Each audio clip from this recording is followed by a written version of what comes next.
I'm real jittery because I just had a cup of coffee and Hamza just responded to one of my comments, so I'm gonna just get straight to the video. Hamza, you gotta understand your life isn't set to just be productive all the time, bro. Like, okay, cool, you're on self-improvement and you spend all your free time at the gym or in nature or journaling or meditating or writing videos. Yeah, that's cool, bro, but you can't make that your life. And I understand that the more you do self-improvement, the more you come to enjoy it, where all these other instant gratification activities don't even feel pleasurable to you because you've made it a habit of continuously meditating and all of that. I haven't watched a single second of a movie in 2 years. I haven't played video games in 2 years. Shut the fuck up. Do you want a cookie, Hamza? You can have a cookie. I'll Uber Eats you a cookie. You gotta understand that life wasn't created to be constantly productive. Some people can do that. They can cut it out from their lives, but there's people who can't, bro. Your viewers don't have the discipline to just completely stop playing video games just because you tell them you don't like them. Are you going to take away that little bit of joy that people have in their lives? These people's lives could be depressing as hell, and the little bit of light at the end of the tunnel comes from playing an hour of video games twice a week. Not everyone has to be like you, bro. You fail to understand different people's perspectives, and I know you think you do because you put your Spurg voice on. You'll be like, oh, but I only play video games 1 time a day, 1 hour a day. Okay, cool, you understand that I play for 1 hour a day, but you don't understand that maybe their dad just passed away. Maybe they're in an abusive relationship. They go to the gym like you say, they meditate like you say, they journal like you do. They started a business and they have a little bit of time. They have a little bit of time to do something else, and they're gonna spend it on a hobby that brings them pleasure. You need a balance of instant and delayed gratification, Hamza. And you understand that as well by having casual sex with multiple women. If you wanted to only delay gratification, you wouldn't be having casual sex with women that you meet, bro. If you weren't having casual sex, you'd go fucking crazy, Hamza. Yeah, you could bring up the argument that you're a recovering sex addict. Your viewers are the same. Your viewers are recovering video game addicts. Your viewers are recovering movie addicts. You've been on self-improvement for 3 years and you still haven't cut out casual sex from your life. So how do you expect your audience to cut out video games completely when they're just starting out? So you need that little bit of instant gratification in your life. They might follow all your advice about self-improvement. They might start going to the gym consistently. They might start meditating consistently. They might start journaling consistently. But if they don't have that little bit of instant gratification, all that means nothing because they're going to burn out. You know the Pareto's law, Hamza, where 80% of your results come from 20% of the effort you put in. It's the same way with gratification. Yeah, the few self-improvement habits they build is going to result to 80% of their well-being. But that 20% of their well-being is going to come from the instant gratification. You're just getting diminishing returns, trying to squeeze out every little drop of productivity they can. I'm not talking about doing drugs all day or watching porn and masturbating. Those can just go away. The more they begin to delay gratification, the less they want to do instant gratification. So you don't need to be shoving it down their throat, saying that video games are bad for you. But stuff like watching movies, watching TV,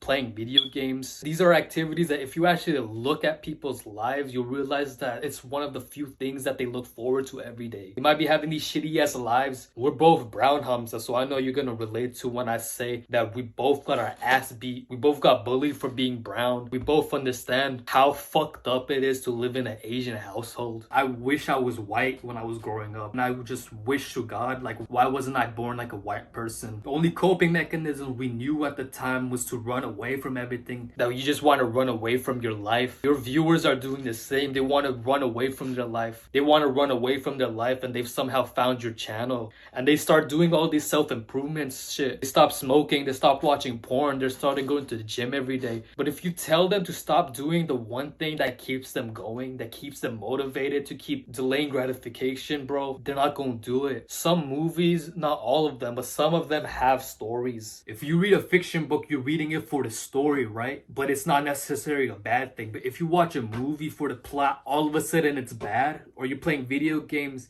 it's bad. Bro, some of my life-changing moments were from either video games or anime that I watched. I know you see this behind me, all those Funko Pops in the background. This dude right here, bro, had I not watched Naruto when I was 8 years old, I wouldn't be here where I am today. This dude showed me what it is to do the hard work, especially when you don't feel like it. This dude's family was killed when he was born. The whole village ostracized this dude as a kid because he had a demon inside of him that destroyed the village. His teacher passed away while he was training to fight his enemies. Naruto, and Kakashi too for that matter, these are true Adonises, bro.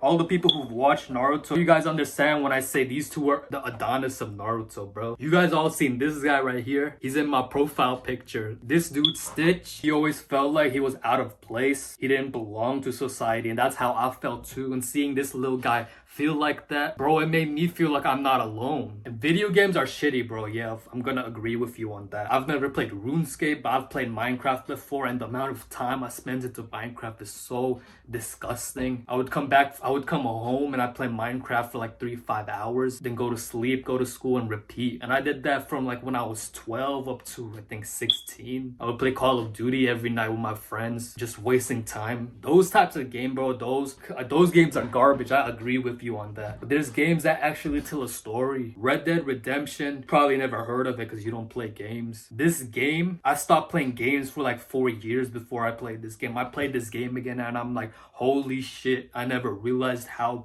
beautiful a game could be. The way it tells a story, the main character Arthur realizes his sins and he does whatever he can to become a good person again, disregarding the fact that he's in a gang and he's wanted by the law. Some TV shows have stories. Some video games have stories, not the shitty ones like Call of Duty or Minecraft. I got a PS5, bro. You don't think I'm gonna play video games when I have one of these? Hell no. You gotta realize that there's a perspective to everything, that everything is not just black and white. Like, bro, maybe people are actually playing 1 hour video games every day. It's true that a lot of them aren't, but it's true that a lot of them are. They can't just stop all these bad habits at once. You mentioned progressively deloading a bad habit or progressively overloading a good habit, but you also gotta realize you can't do all of them at once. You don't hit squats, deadlifts, bench press, overhead press, and pull-ups all in the same day, bro. No. You're gonna fuck up your central nervous system. You're not gonna want to work out the next day. You gotta take your time with it. Throw in some instant gratification in there. You go to the gym consistently for a week. Treat yourselves to some ice cream. You finish reading a book. Now you can enjoy watching a movie. You just spent 5 hours in nature this week. You could treat yourself to playing an hour of video games. You need a balance in your life. Without balance, there will be nothing. Nothing is necessarily good. Nothing is necessarily bad if you're able to balance it all. You can make the argument that doing self-improvement is good for you because you're becoming the best version of yourself. But you could also make the argument that you're selfish and you only care about your own betterment. There's always two sides to everything, bro. Good or bad. Everything in moderation is good for you. Yeah, too much of anything is bad. You play too much video games, your attention span is gonna get shot.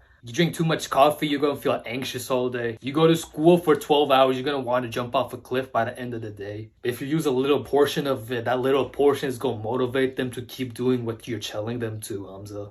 Had it not been for instant gratification, most of your viewers wouldn't have found your videos. Had it not been for instant gratification, you wouldn't be where you are now. So instant gratification plays a role in our life. You can't just cut it out completely. Just like reading a fiction book, life wasn't created to be taken so seriously, bro. You gotta chill out sometimes. If you like the video, make sure to like, comment, subscribe, and share it with somebody who you think might benefit from this video.